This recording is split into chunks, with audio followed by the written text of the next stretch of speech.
Casey, what's up?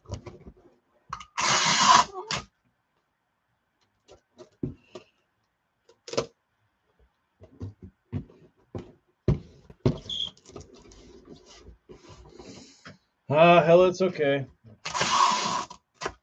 Only, Rich, what's up? Only stayed up till 11:30 watching, what's that show? Love is Blind. And then got in bed and I was dicking around on my phone and I saw this video on Facebook, and it was a guy. It was like professional arm wrestler versus bodybuilder, and they were like wrestling. And this bodybuilder dude, he gets rolled around by this arm wrestler dude. I'm like, who's this arm wrestler dude? He looks like Wolverine. So read through the comments, found out who this guy was, and so then I looked him up. I was like, I want to see this guy arm wrestle. And so I went down this like wormhole of professional arm wrestling for like, I don't know. I finally decided to go to sleep at like 1. I was like, I got to quit watching these arm wrestling videos. And so about that time, I'd been asleep for about, or I'd decided to go to sleep. I was still kind of laying there, trying to get comfortable. It was like 1:30, and baby starts crying. So I think Amy gets the baby. And she's trying to get her chilled out, and she wakes up again at like 3, and then the bean gets up at 6. So I had very little sleep. I should have went to sleep after you got done, but I didn't. I decided to go full nerd on professional arm wrestling, which was pretty entertaining actually. I'd never followed anything arm wrestling related, but it was pretty good. Pretty good. I would watch arm wrestling again. So I got a little bit, I educated myself and got a little bit of a history on some of who these people are, and pretty wild. Pretty wild.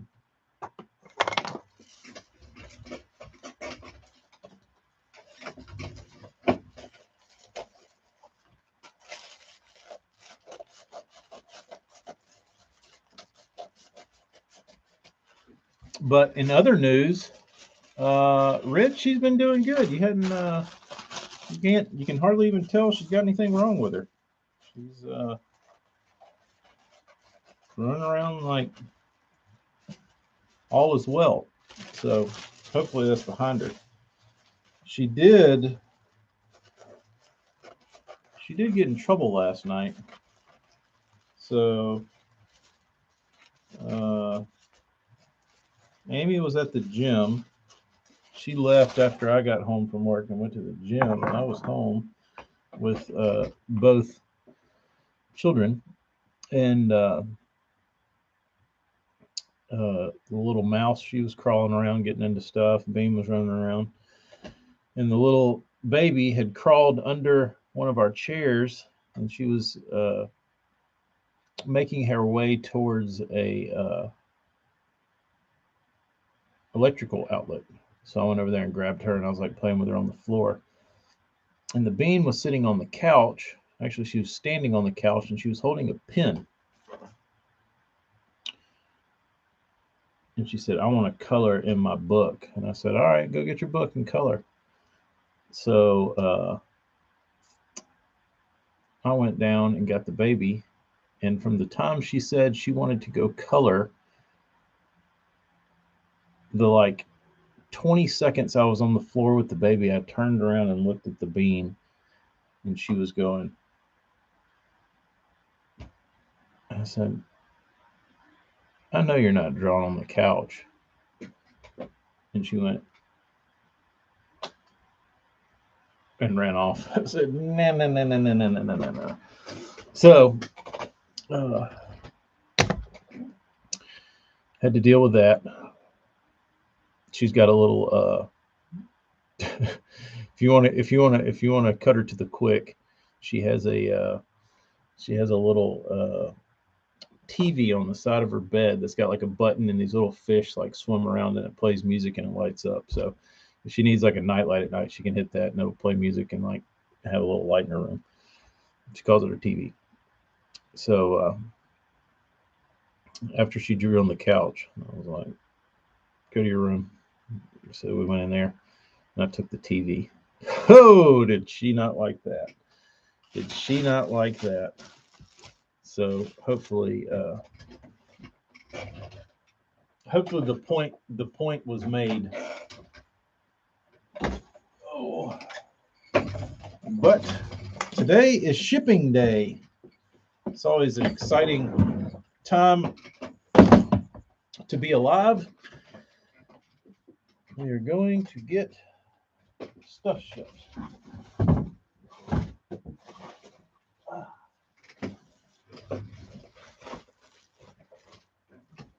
Got swim baits, got crankbaits, got t-shirts and such, hats to ship. I'll probably have to go to the store and buy some more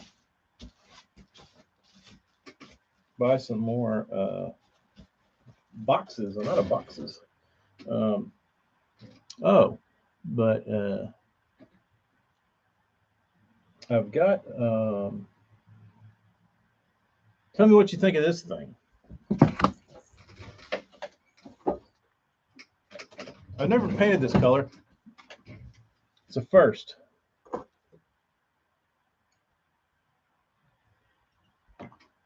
Uh-oh. Dude, I've got epoxy on my arm and it's sticking to everything. Like every time I set my arm down, it sticks.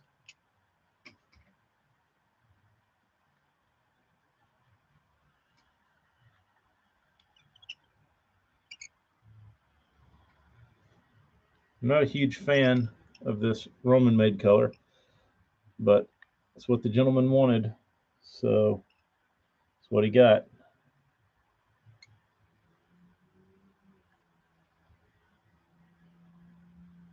It turned out actually pretty good. Like, I don't really care for the color itself, but it turned out pretty good. He wanted to be like Dad, just expressing herself on the couch. Yeah. That drip, that's exactly. Then I did, we did this one. The big one. It's got rubber bands on the eyes holding them till the epoxy dries.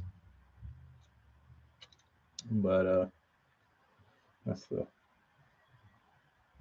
It looks maybe a little better on that bait. I don't know. I don't know what it's supposed to look like. Some Japanese fish, but then we got some Lucky Craft chartreuse shad. Pretty standard stuff. Here's some little perch. Looks nice. Little bone gill. And another big chartreuse shad. So that's all the swimmers I got painted yesterday. Now I got a bunch of little crankbaits.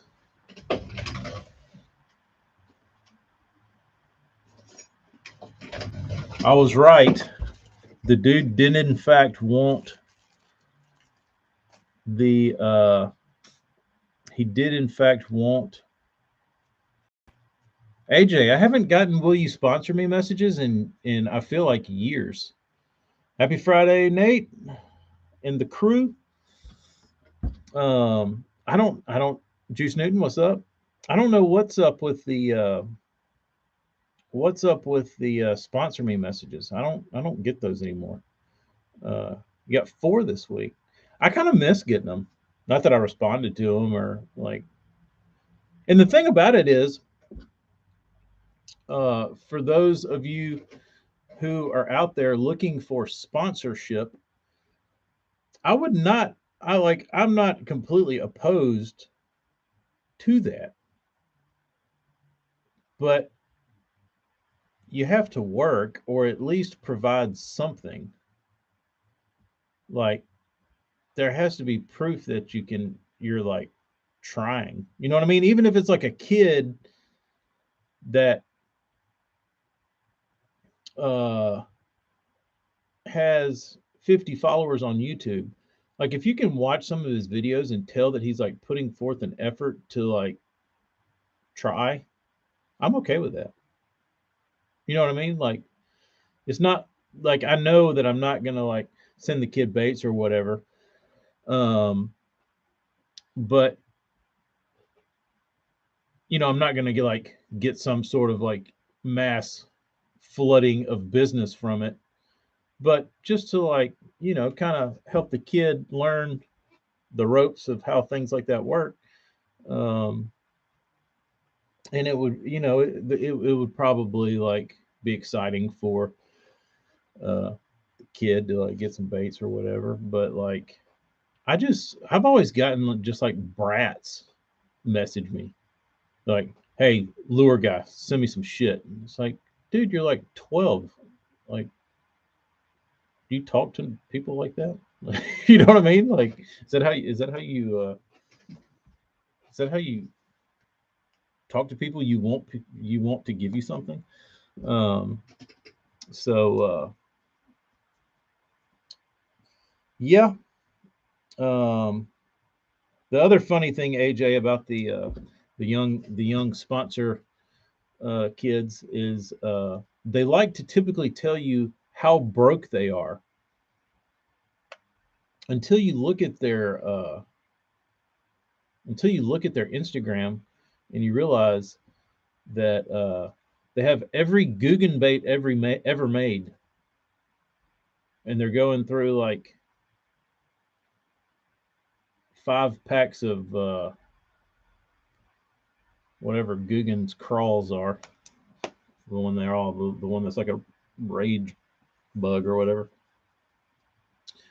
Um, they go through like 3 packs of those in a sitting, and it's like I don't have any money. I can't buy your baits. It's like sure you can. The only difference is you'd have to quit buying Guggen stuff for a minute and buy something from me. Kyle, JP, what's up? Um, but yeah, I like um, John Smith. What's up? But I don't because I always like if somebody sends me a message that they want to be sponsored or whatever. I typically look at what they're putting out, and you know, you can generally tell. Like one kid, or I've seen this a lot. They'll be like, "Sponsor me." It's like okay, and you like look at their page, and it's like nothing but like football pictures or something. It's like, dude, you don't even have a fishing picture on your Instagram. Like not one. Or you don't have any pictures. Or you don't have anything. You know what I mean? Like you started your account like yesterday and you don't ever use it. Um, so I think that there's a little bit of a misunderstanding uh,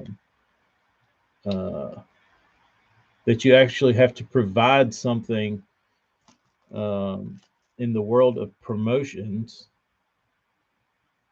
in order to be sponsored. So, but I think there's probably a fair amount of kids that send these messages out, and if they send enough of them out,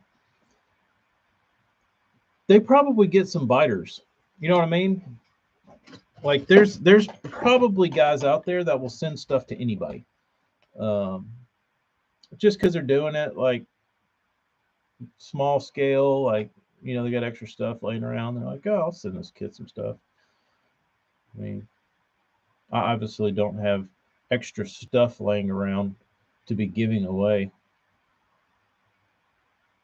Um, so uh, yeah, maybe this should be a PSA to all those looking to get sponsored.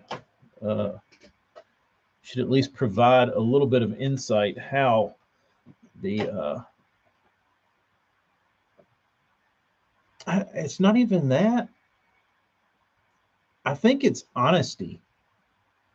I think you just need to be like straight up with somebody. Like I would appreciate that more than you know, hey, I've got a YouTube, hey, I've got this, hey, I've got Instagram, hey, I've got this, blah blah blah blah blah. Like shoot me straight. Hey dude, I don't have a lot of Instagram followers. I don't have a lot of YouTube followers, but I'm passionate about this and it's something I would like to move forward with in the future. And I'm not, I'm looking for uh, longevity, and I'm trying to grow what I'm doing here, and I would like for you to be a part of it. But that's something that 30-something-year-old would say, not a 14-year-old. So, but if there's any 14-year-olds listening, or 18 to 20 to 30-year-olds, and you're clueless as to what to do, JP Harrell is correct. Have a little integrity, have honesty, and just lay out what it is you are trying to accomplish. If you're trying to just get free baits, say, just be honest. Hey, dude, I sent this message to 60 companies. I'm just trying to fill my tackle box up. You got anything you can spare? No shame in that, but trying to cloak it in this, you know, I don't even know what you would call it, guise of promotion. I'm trying to restrain myself from smoking this project manager with the headache ball. I'm sure I could tee him off like a golf ball. He probably deserves it. Project managers are usually clueless. Do you sell any stencils for any baits? I do not. I cut them all with an X-Acto knife. What I can do, because we screen print here, we take our paper that we print the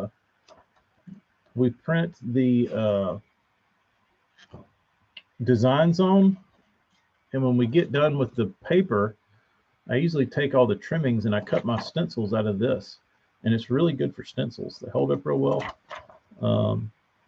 But if you'd like to cut your own, you're more than welcome to a stash pile of this stuff. But that may be too much work.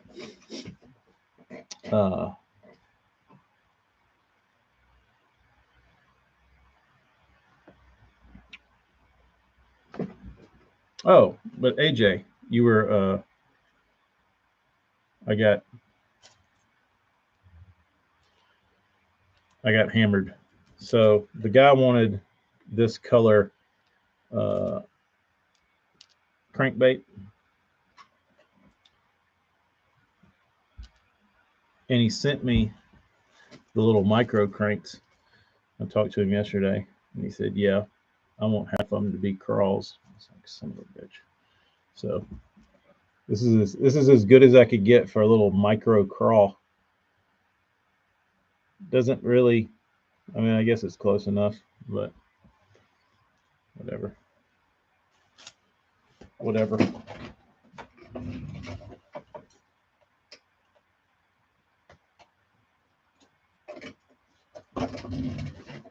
He wanted some hardcore stuff.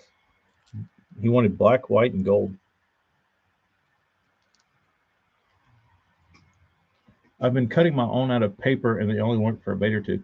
Yeah, you need to get away from the paper.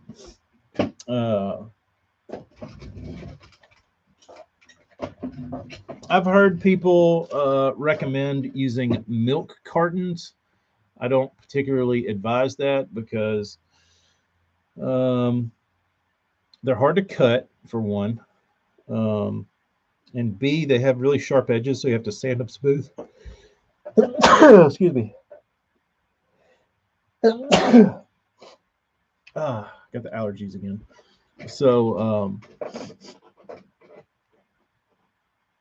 like I said, if you need like stencil cutting paper, I can send you some of that. And it looks they work really well. That's what I use. Which I've got stencils from 10 years ago that I've cut out of all kinds of different stuff, but not typically. I've been using this the last year or two. This is what I cut this stencil out of. Just traced it out and cut it out with an X-Acto.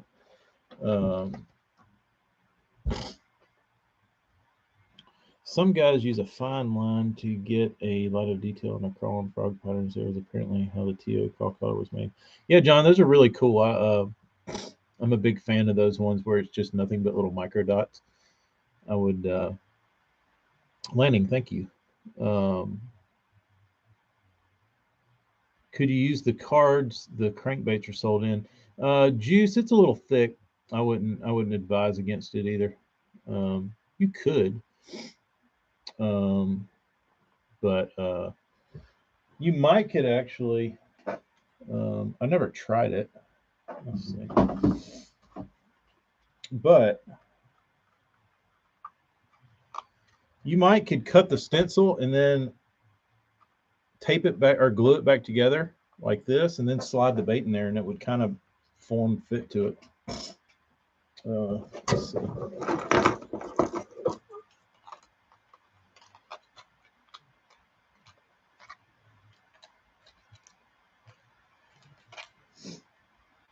Not the worst, actually. Like if you cut out that stencil and then put it in there, you could probably put it in there and then slide it out.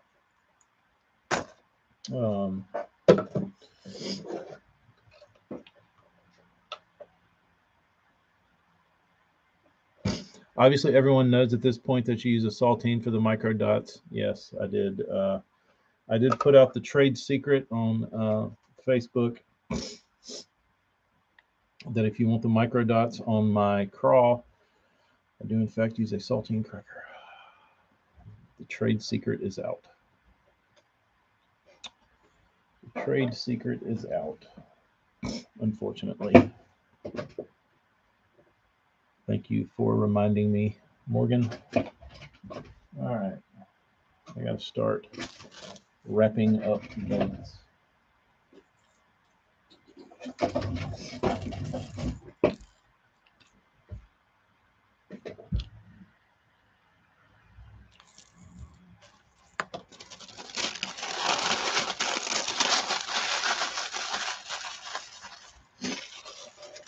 I really need to order some baggies for this. This wrapping a million baits in tissue paper is not fun. I need some like tissue bags that are 4 inches big.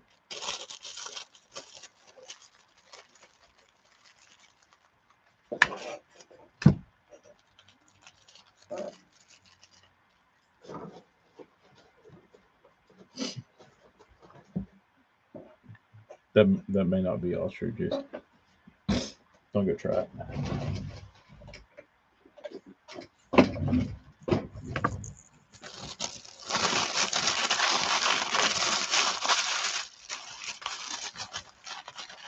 I need to try that, John, to get the to get my little micron out and start putting dots on baits.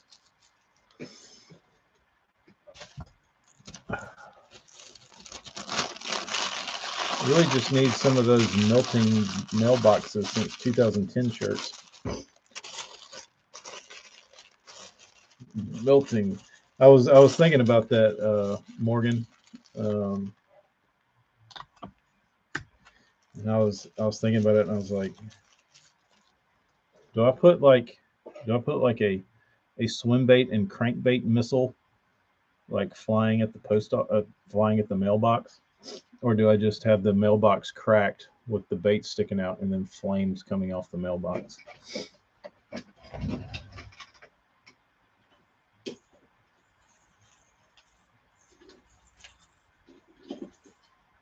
A few ways to skin that cat.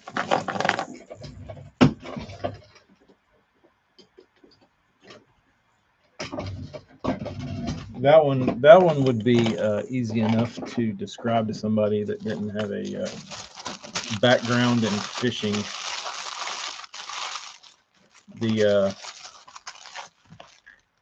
scope or die one was a hard one to get across the idea, but eventually, it's not exactly what I wanted, but it was close enough. Missiles. Nate wants missiles.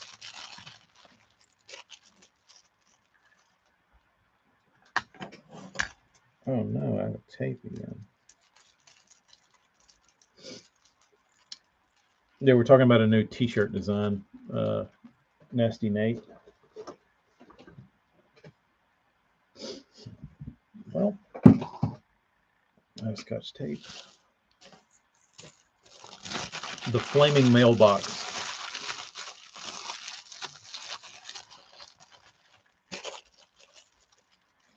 Morgan, I could put melting mailboxes.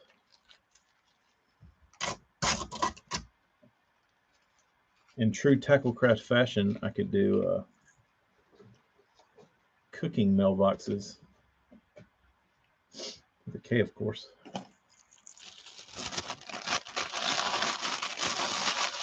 Dude, I don't know what has gotten into me, but I have still got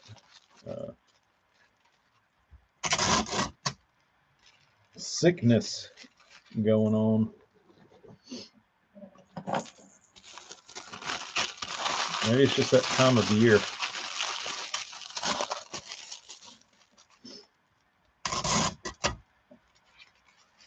Should have went fishing today. I got my batteries charged. My dad, speaking of nuking stuff, my dad nuked his battery charger a couple days ago. He went fishing, and I think he put his plug in, but he put it in the wrong hole. And his boat filled up with water, and it flooded his battery charger. And somehow it shorted it out, and like the whole inside was like melted. When he took it out, the whole inside of the charger was melted. And he's lucky he didn't catch his damn boat on fire. Like it got that hot, and he brought it in the shop, and I could smell it like a mile away. I was like, "What's burning?" Or what burned? He was like, "My charger." I was like, "Was it plugged in?" He was like, "No." I didn't know I guess they still have a charge when they're. I guess they get.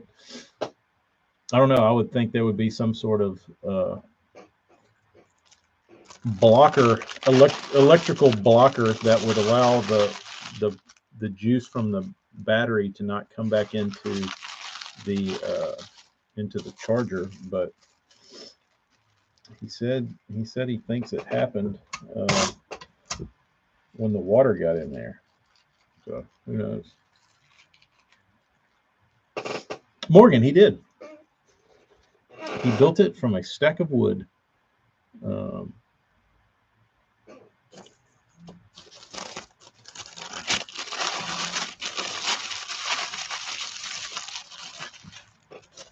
It's in there in the back. It's got the cover on it. Never gets used. Marty Burns, what's up?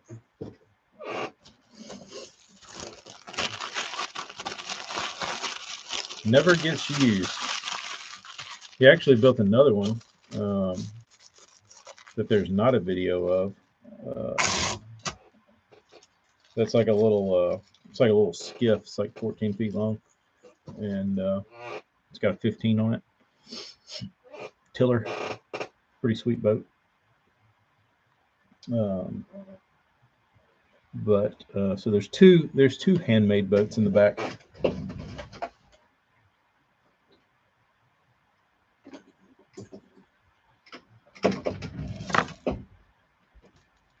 Marty, what do you think of these?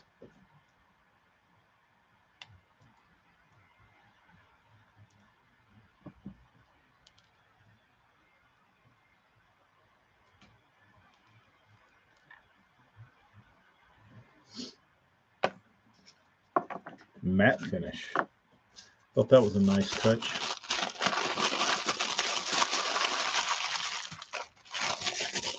I don't know what was going on in that thing, Juice, but it melted.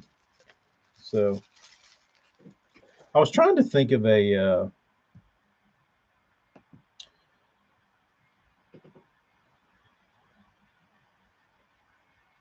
Kyle, you certainly can. You certainly can. But he fishes out of an old it's not old, it's like mid 2000s Fisher 18-foot boat. If it were mine, I would debadge the whole thing and just let it be gray. But he didn't want to do that. He likes this shitty ass Fisher stickers across the side. But that thing is a damn barge. It's 18 feet with a 115 on it, or a 125 or something. But the deck on that thing is the size of my Triton.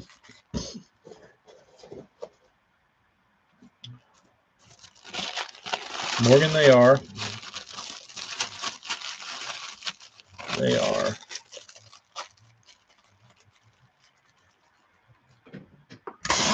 She doesn't like the flat. She likes the shiny. Yeah, people are 50-50 on that.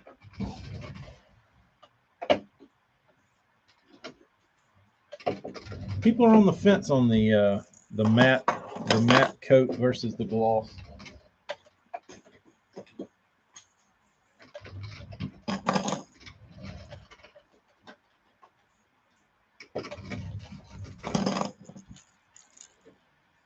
If your son was sent home from school the day before with a fever and hasn't ran one since last night, would you let him fish a derb tomorrow? Wife is saying no. I would certainly let him fish a derb.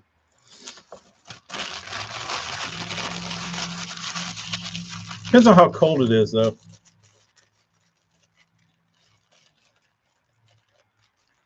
If it's like, if he's going to go out there and run around the boat and get pounded in the head with 40-degree wind, probably not the best idea. But kids bounce back. Kids bounce back quick.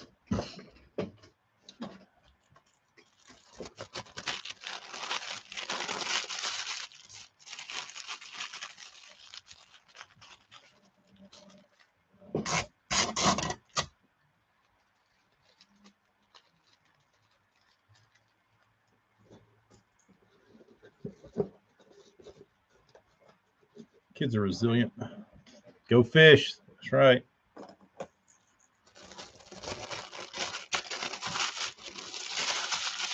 Go fish. I'll be interested to see if the Bean likes fishing. 58 is the low, light wind. Working on the wife still. We got to win this damn war. Yeah, you gotta work on your sales pitch, bro. Um,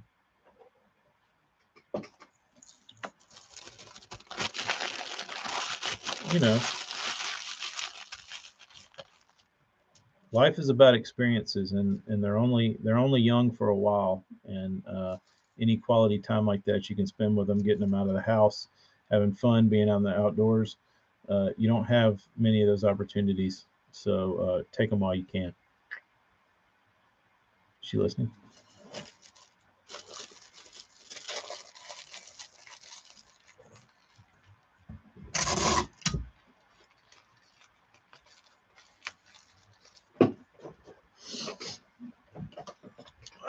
Rock, paper, scissors.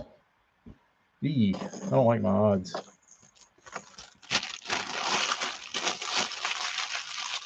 Sage advice from the man on the internet.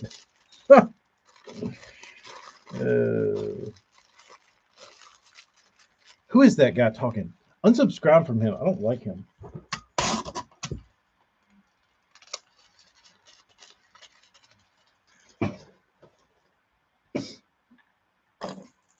I've been glass of OJ and 2 Flintstone vitamins and go fish.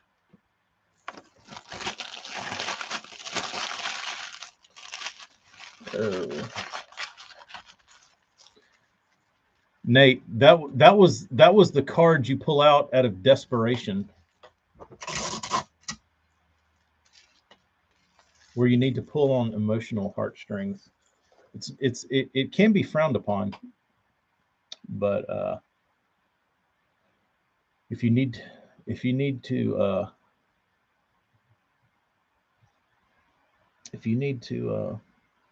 you know, tickle the heartstrings, sometimes you got to. Marty, that is very interesting. I didn't know about that. 24 fever free, he's fine. There you go. That's what they tell us. If they hadn't had a fever in 24 hours, send them to school. If he can go to school in 24 hours, here's another arguing point. If he can go to school 24 hours later after not having a fever, then he can certainly fish without having a fever. Am I wrong?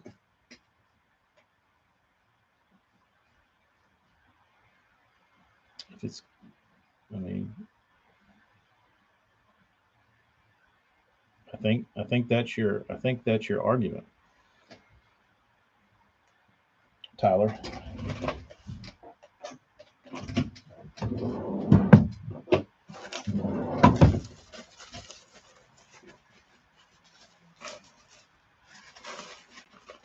I think we just got your son on the boat.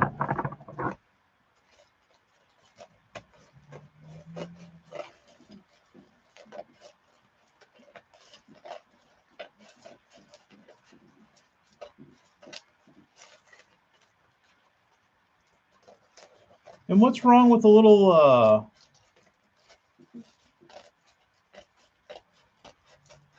what's wrong with a little free day for the wife?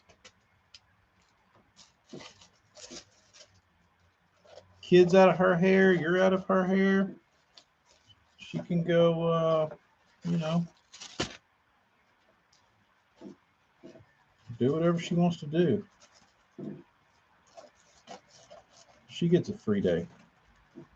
Do mom stuff. Treat yourself. If he can do math, he can cast.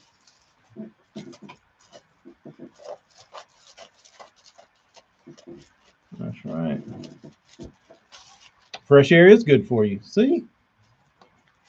Tyler, there's a million reasons why he should go fishing. It'll actually make him less sick.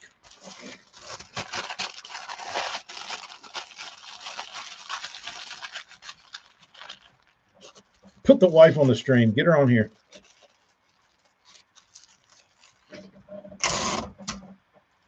And she's going to say, Tyler, I don't care who these strange people are trying to convince me. Their opinions mean nothing. I don't know them. But yeah, they're very wise.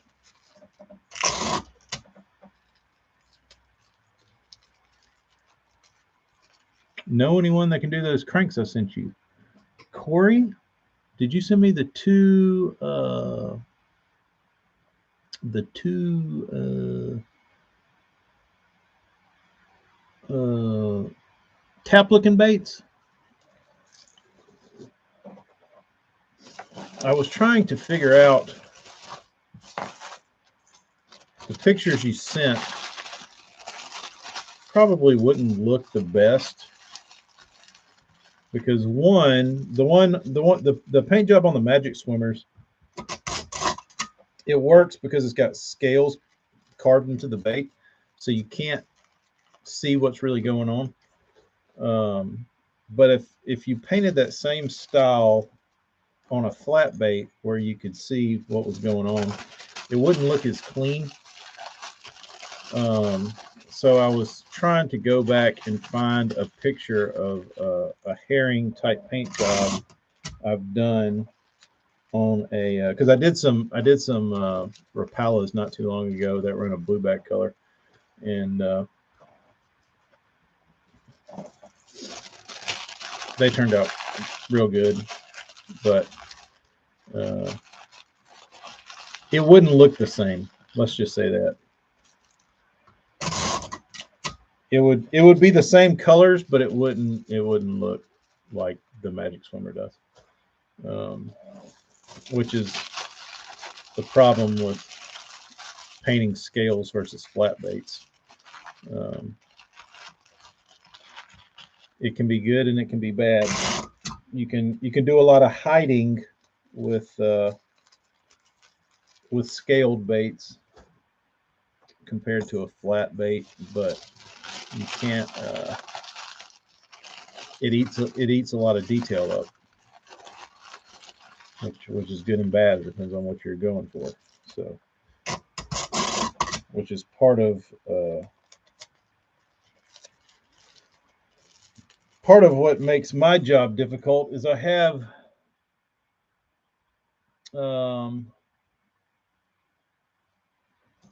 I don't have one particular style that I paint in. Like I like to dabble in what the bait needs.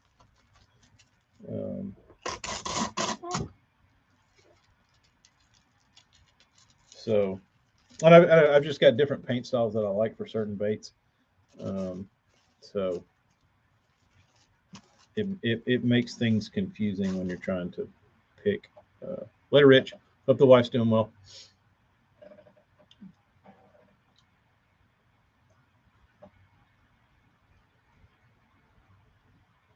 Hey, what's the record for the most times missing your native gill drop consecutively? I've got to have it by now. SRT 1814. Today might be your lucky day.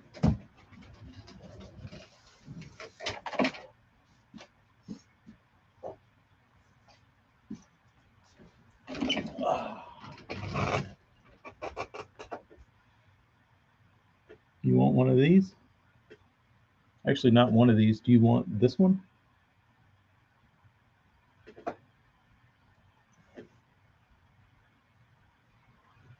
can send you some better pictures of it.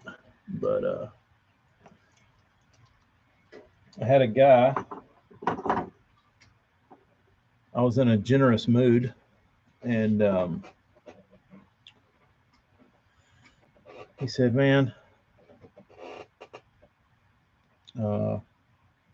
I missed the drop." I said, "Yeah, you and a bunch of other people."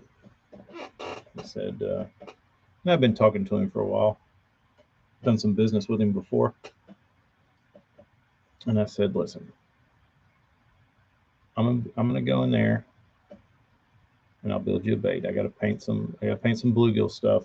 Build you a bait. I'll paint you one." He's like, "Oh, thanks, dude." So after I got it painted and showed it to him, I haven't heard from him since. So that's been probably about a month. But let me go back and look and make sure he didn't respond and I just didn't see it. But I think a month is ample time to have had to stake claims on the bait that was specifically painted for him. So he didn't ask for the color. He just said he wanted a natural bluegill. But yeah, it's just been sitting here waiting, waiting.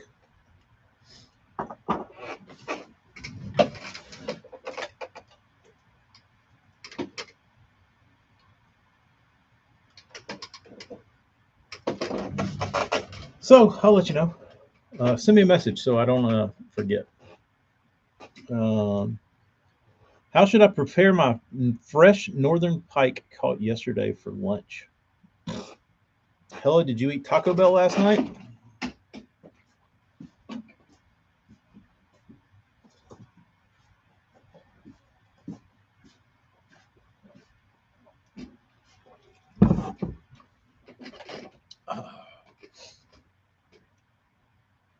Blackened and on tacos. I'm from the South. Fry that shit.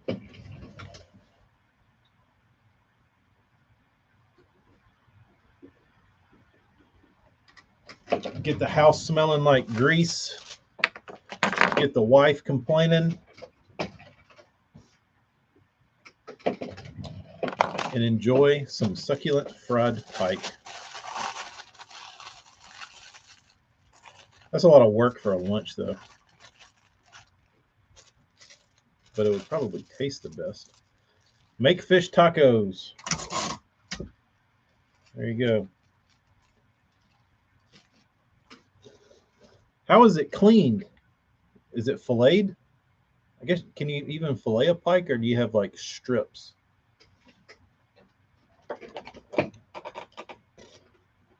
We got Aaron Franklin on here talking about frying fish in beef tallow. Uh,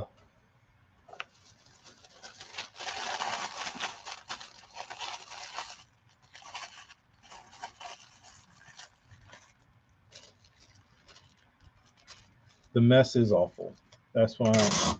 That's why I do all my fried cooking under the carport with a propane burner and a black cast iron cauldron. Juice says ceviche. I don't know how pike would be prepared in that fashion, but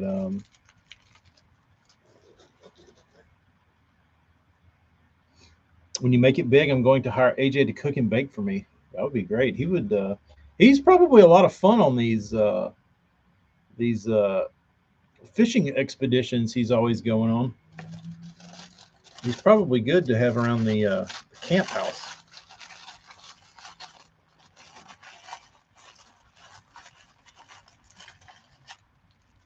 Wake up in the morning with fresh muffins, then you get off the lake, go enjoy a nice bowl of chili with a cinnamon roll that he made.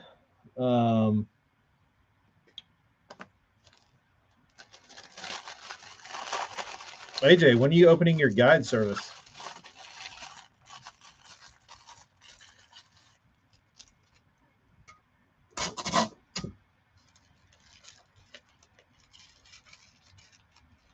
Pike ceviche does not sound great, but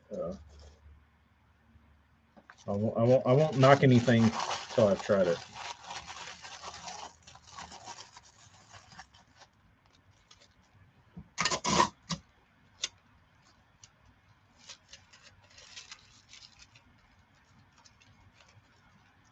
Oh yeah, the grease will take forever to heat up.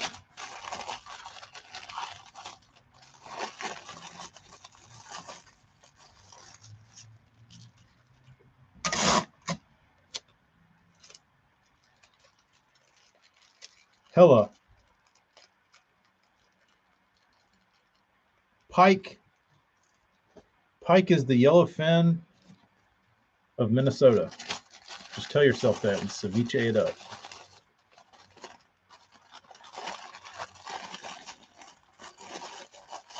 Pike is the yellowfin of the north. cooking guide service. Yeah, you. It's like the whole experience, which would actually be pretty fun. So, AJ, my concept that just popped in my brain would be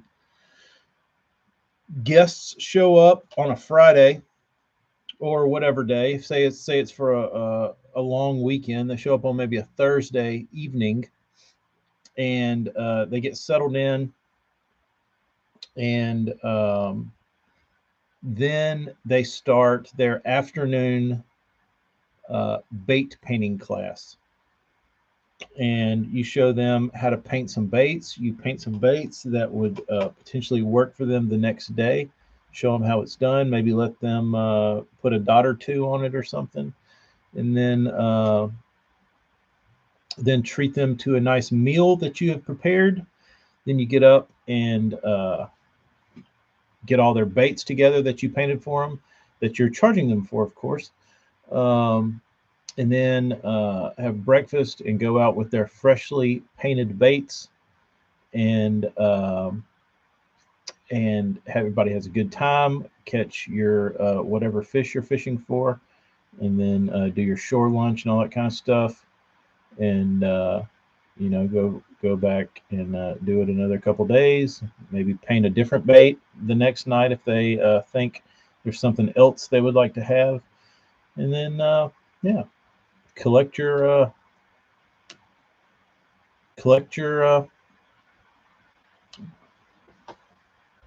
reward at the end of the weekend.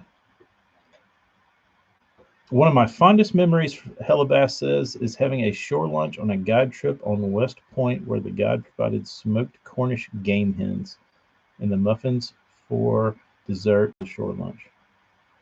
There you go. AJ, you would be building memories for a lifetime. I could get into that. Like full, like real deal, like because you're paying for the experience, right? Like catching fish is just a bonus. Like Hella went on a guide trip, and the shore lunch is what sticks most in his mind. So there you go. Hope I can fit hats and shirts in here. Should be able to.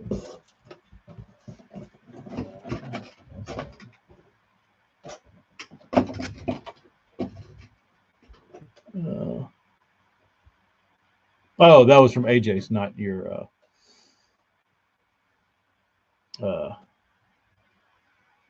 muffins for dessert. Correct.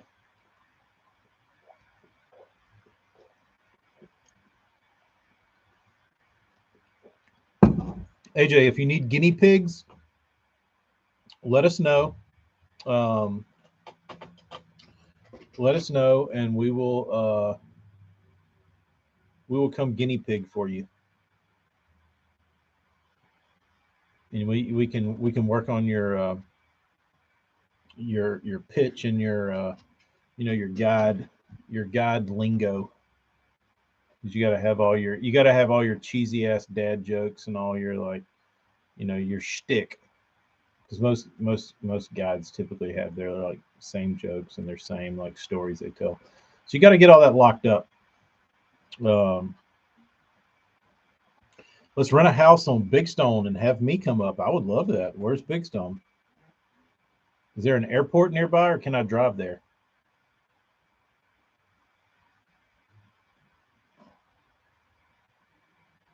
Been thinking about turning my pole barn into a bass bed and breakfast for years. That would be awesome.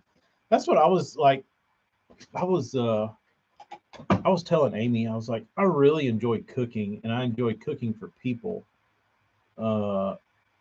Because like I cook a lot at my house, like when my parents come over, but they don't ever eat, which pisses me off because a lot of times I spend a fair amount of time like trying to prepare food, and then they have like one little bite and don't even make like a full plate.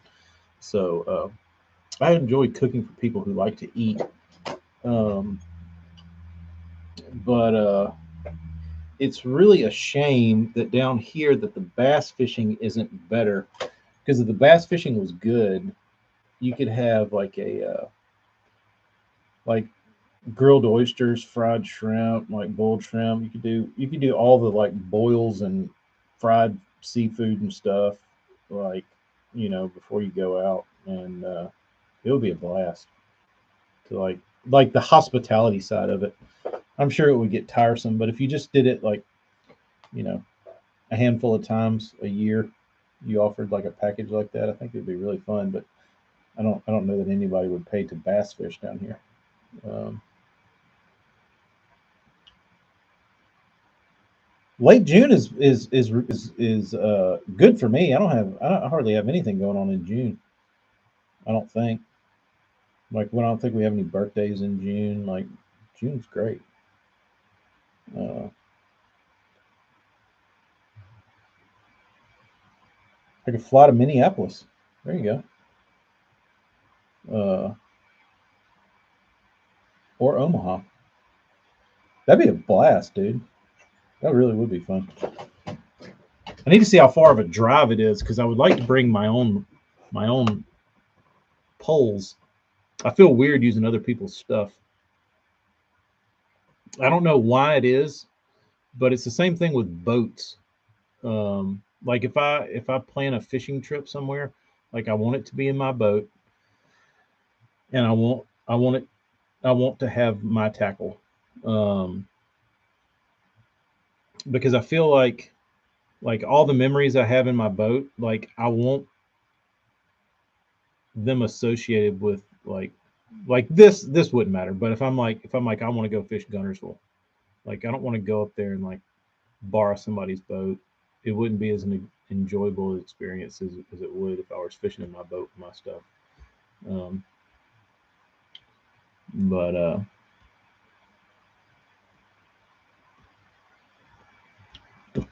hella, I could I can drive them up, which a flight would be a hell of a lot better. Which Dobbins are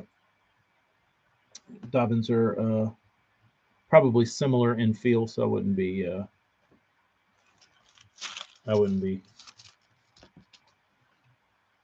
too out of the ordinary. 21 hours. Yeah, that's gonna need to be on an airplane. Uh, but I could pack tackle.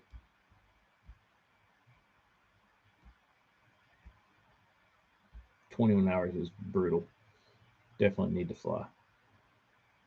Come to the DC, Maryland area, and we'll have a meet and greet cookout fishing tournament weekend with you and Epic Eric's crew. That would be a blast too. That's what I need to do. The Tacklecraft World Tour. Only 16 to AJ, and then he can drive the last five. Yeah, we drive to when we drive to Kansas every year. It's funny. The dude we stay with gave us directions, and he was like, "You definitely don't want to go through the Ozarks." He's like, "Go through Oklahoma and then go through Arkansas, but do not go through the Ozarks." And it was taking us like 16, 15 hours to get there from Birmingham to Kansas. And then I mapped it on like Google Maps or whatever, or Waze or something. And I was like, we're going the wrong way, dude. I was like, we can cut like 4 hours off of this if we just drive through Missouri. And they were like, what's his name told us not to. I was like, I don't care what he said. I was like, this is what Google says, and Google's pretty smart. So, dude, we got we went the Google Earth or the Google Maps route the last time we drove to Kansas. We literally shaved like 4 hours off. It was insane. Like we usually get there at like 7 at night. We got there at like 3 in the afternoon. uh, Brendan had a breakfast sandwich for lunch and a muffin with bacon for breakfast. Interesting combo. Uh, we can have TK and AJ both prepare a custom square bill and test them against each other. Ooh, now we're talking. Now we're talking.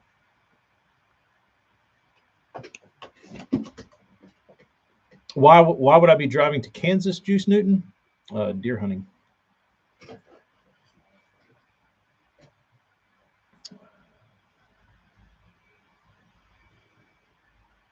I can already tell you what AJ is going to bring. He's going to bring this damn brown crawl.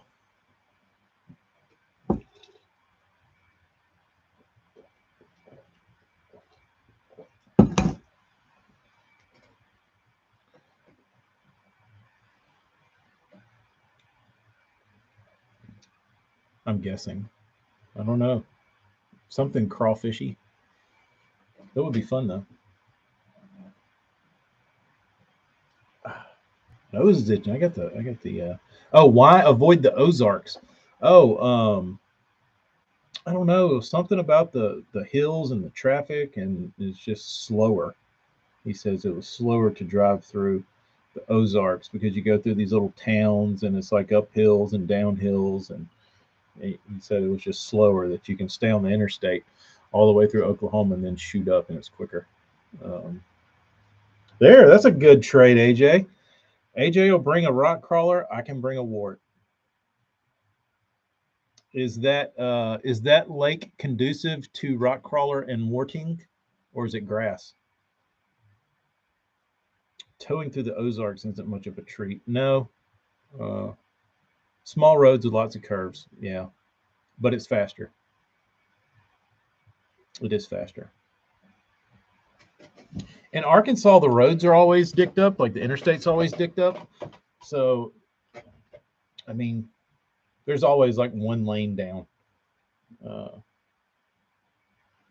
Bladed jigs. Ooh, AJ, you can bring your illegal uh, bladed jig, and I can bring my illegal bladed jig, and then we can have a battle of the illegal bladed jigs. Try towing 8 horses through Atlanta at 8:30 in the morning. South fishing the southeast. That is nightmarish. That is nightmarish. Uh, the worst I ever had to do, uh, driving wise, growing up, my parents never wanted to go to Houston. They said because the traffic was too bad. After driving in Houston forever, Houston's not that bad. I didn't mind Houston traffic. It was bad, but I mean Austin traffic to me was just as bad. Um, but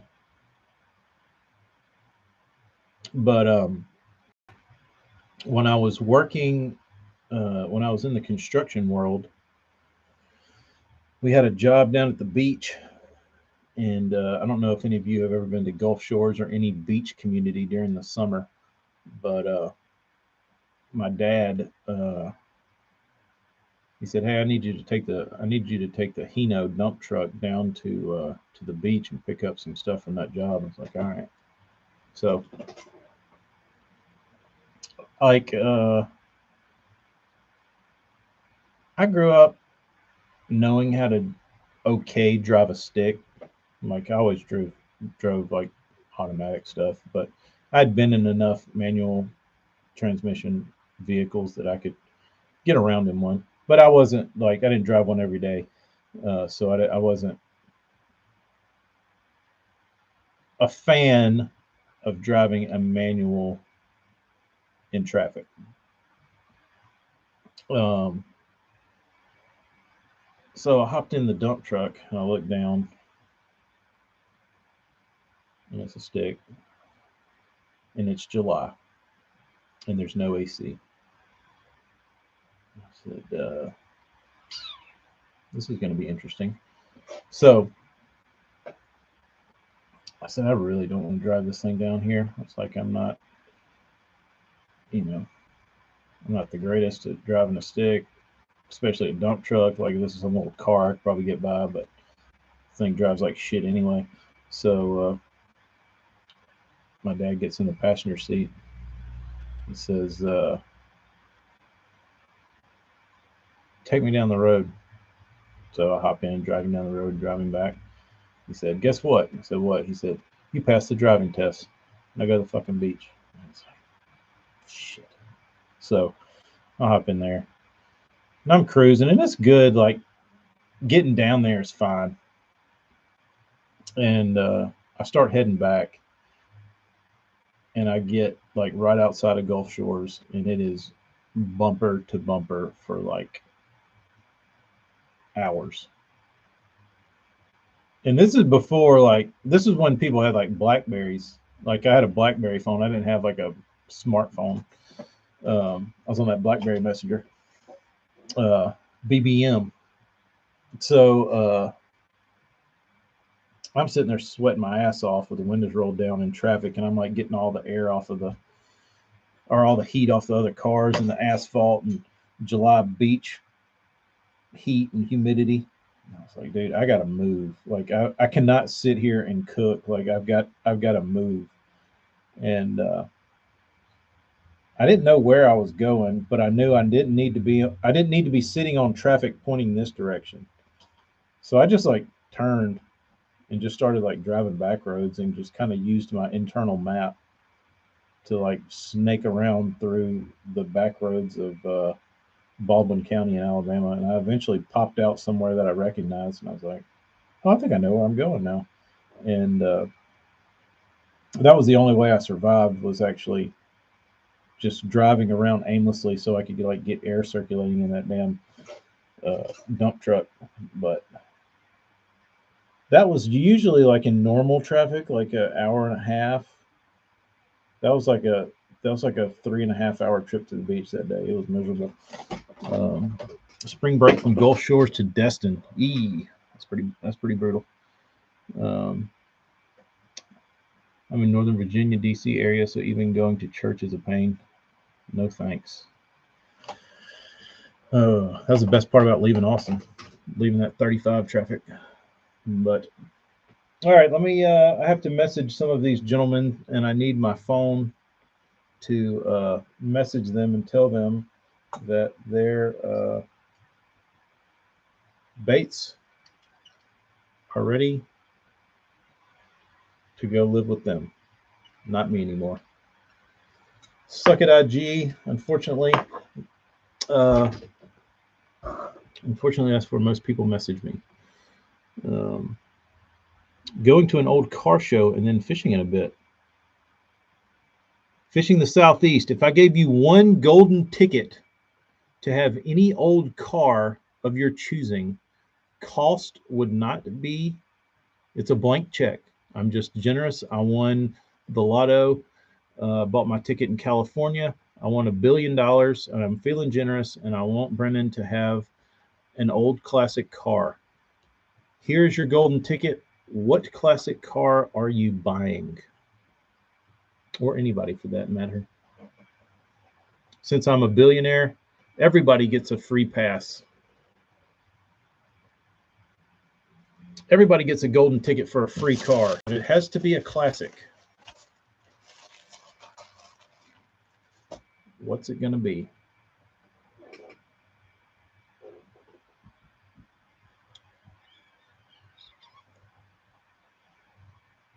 I'm guessing, what is it now?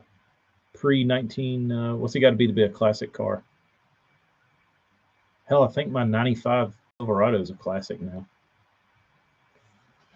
But I don't know what I would get. Part of me would say a 70 Chevelle, just for fun. But the other part of me would want like maybe a resto mod. Sure. It just needs the bones of a classic. Um,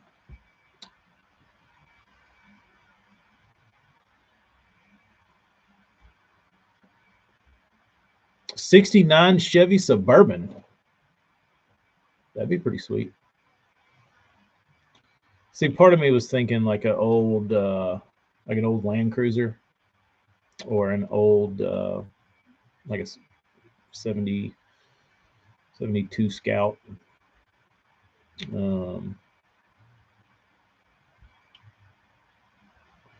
Always thought pulling a new bass boat with a classic Chevy pickup would be fun. It would. It would be awesome. Sell the new truck and get a classic, hella. I got to get my truck fixed. If anybody knows any good backyard come to you mechanics that want to put a wiring harness in a Silverado, let me know. AJ's will be a Land Cruiser. Good choice. Wood stake pickup boxes. Hella's going to have 3 on the tree trying to pull his boat to the ramp. He meant old Chevy. He meant one of those like watermelon trucks. Get a classic Ranger and a one-piece fishing jumpsuit. A Defender 110 or a Singer Porsche. Interesting choice.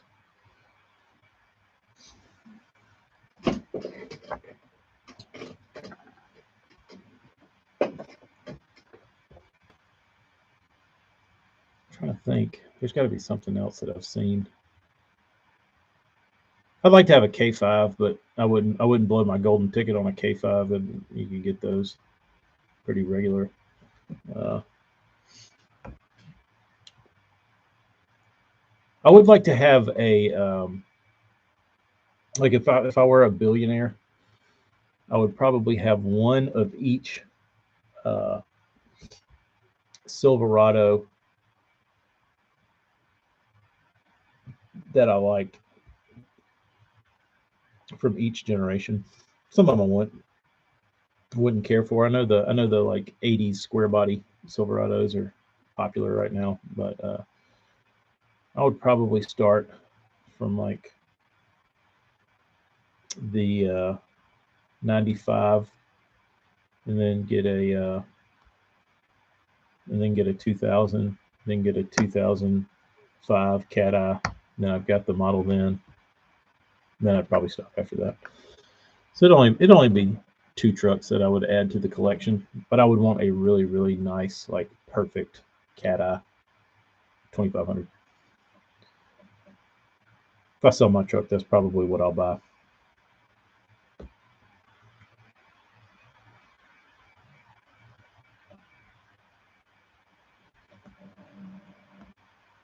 Schoolmaster, I have a TR20 X HP Triton.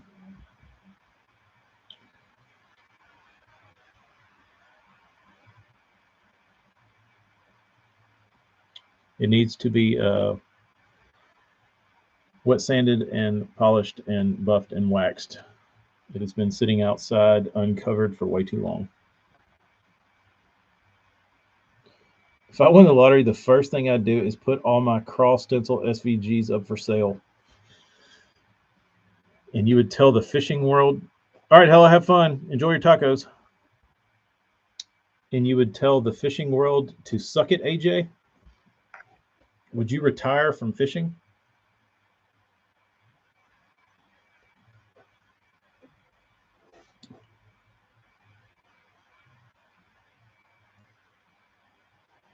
Schoolmaster, I've got the damn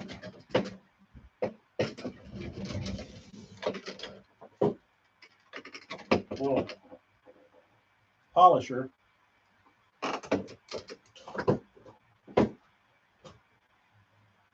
But I just don't have I don't have the time to do it, unfortunately. Not from fishing, but the business, not me, dude. I would annihilate the fishing industry. I would turn it upside down. It would be awesome. Not only would I not get out of it, I would go so far down the damn rabbit hole. You would be so tired of seeing tacklecraft and hearing about it. You would leave the industry. Wet sanding is a pain. There you go. I would certainly put that behind me. I would do it for fun, though, because it is fun.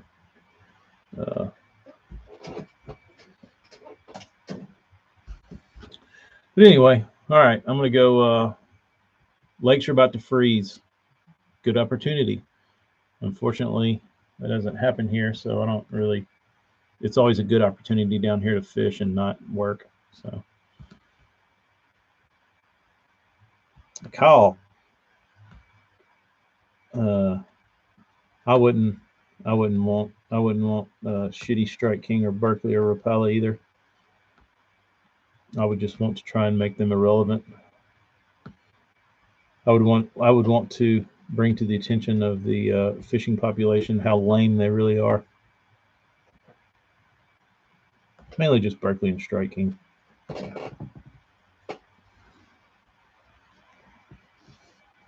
Rapala, they're at least made out of wood. But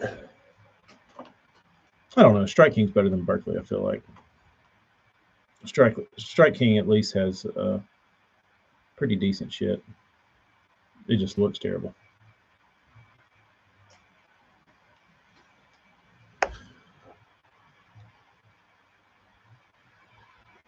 Travis Stearman, what's up? You got in just in time for me to leave. I'm going to message people and tell them that I need my money. Your baits are ready. Send me some cash. Send me some digital currency.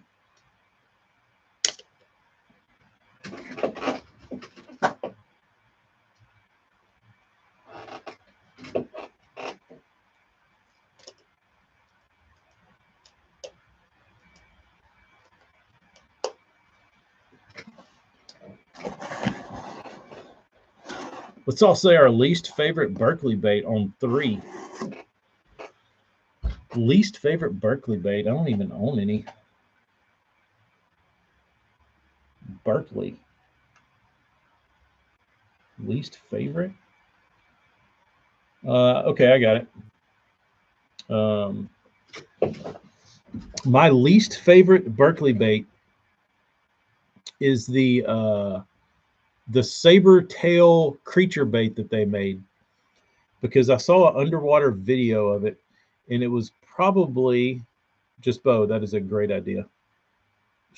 First line of business would be to shut down Castaic and all the Boyd Duckett stuff.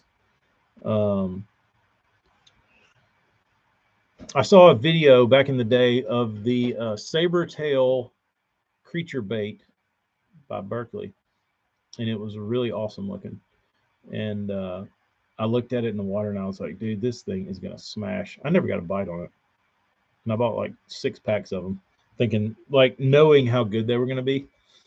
And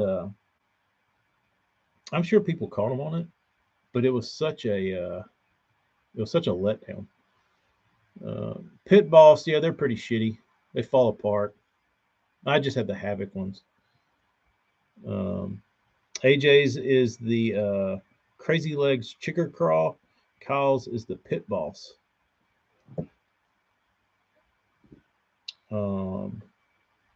Marty doesn't own a Berkeley bait. Juice Newton's is a dredger. I just don't like the name dredger. It's pretty stupid. Because it's, I mean, I don't know. It's just so cheesily obvious. Well, this bait gets. YouTube, can you hear me? Your connection is unstable. Are y'all back? My connection is unstable. AJ, that's my first question. When I tell somebody it's time for payment, I say, what address do you want these shipped to? And I make them tell me.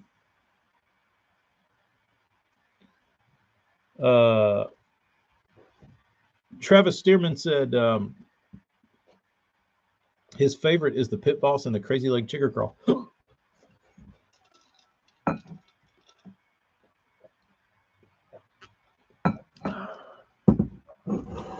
Yeah, I said something that pissed off the powers that be on the YouTubes.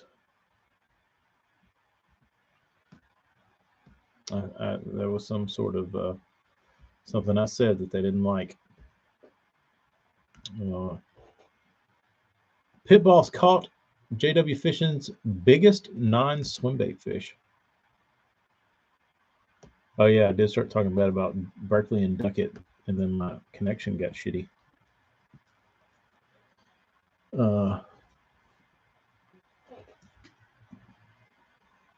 Berkeley. I will say a Berkeley product did account for my largest crappie to date, and it was a pumpkin chartreuse pointy back lizard from like 1997. Caught it in a farm pond at my hunting camp fishing for bass.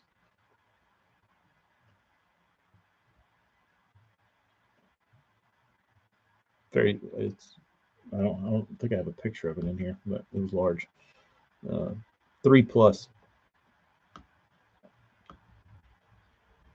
Actually, that fish is mounted at my parents' house. I need to get that. I need to get that fish and bring it over here and add it to the collection.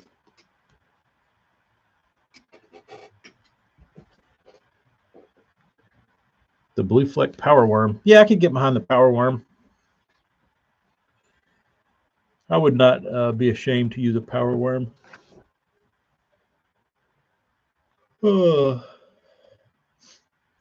Kyle, JW Fishing, Kyle says if you used a reaction innovation sweep bigger, your PB might have been even bigger. Maybe so. JW, it's from public waters, it's 9 pounds, and from private waters, it's still a mystery. But I'm guessing somewhere in the 10 to 11 pound range because it was in a stocked pond, and I've caught 7, 8, and 9 pounders out of that pond, and this one like far exceeded all of those. But I have pictures of it, and me and my buddy Blaine went fishing, and I told him, I was like, let's go to this pond. And he's like, all right. And so we roll up, and I left all my tackle at home or something, like at the house. And we only had his stuff. And I was digging around through his box. And I was like, what crankbait? Yeah, that's what I saw. My connection was weak, Bo. And I was looking through his tackle, and I was like, what has the biggest hooks on any of these baits? Like, what has the strongest hooks of any of these crankbaits? And I found, for whatever reason, he had a Bandit 200 that was chartreuse and blue, and it had like number 2 triple grips on it. And I was like, well, this is the one. And it barely ran. Like, it ran like shit because the hooks were so big. But I ended up catching that fish on that bait, and it pulled the boat around like it was insane. But I did catch a 9 out of Town Lake on a frog, which was incredible. It was up under a willow tree, and I'd skip my frog up under there, and it was just like you dropped a cinder block in the water up under the willow tree. You couldn't really see the splash, but like there was like a big like wake that came out from under the tree, and which was pretty awesome because I couldn't see the whole strike. I just knew something very aggressive was happening, and I set the hook, and when I set the hook, the fish comes. The water's really clear. I set the hook, and the fish comes straight out from under the tree with my frog in its mouth, and like I'm just looking at it swimming. It's like shaking its head, and it's like a damn, a friggin' ski. And I'm watching it, and Amy was with me. And I was like, "Holy shit, that's a damn giant!" And That one came in the boat. That one was pretty good. I caught a 7 on the bank in Town Lake back when there was grass, which there's grass again. But yeah, 8.3 in Illinois is gigantic. I mean, I feel like an 8.3 in Illinois is like catching like a 12 or 13. Like I feel like catching an 8.3 in Illinois is probably like catching a ShareLunker in Texas. Kyle, just a number 4, whatever you like.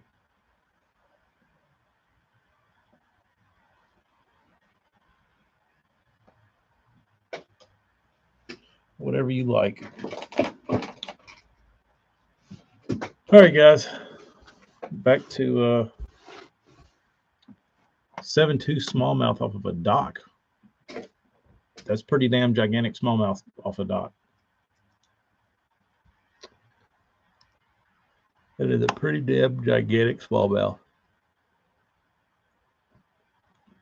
I might go. Nah, probably not. I was going to go get a pair of boots. I still haven't bought any rubber boots yet. I'm going to retire the muck freshwater boots, fishing boots, because I have holes in the soles and holes in the side. And everybody told me to get Grundens over Extra Tough. So we'll see if I can find some of those. But y'all be good. Have a good weekend. I will holler at y'all later on. Adios.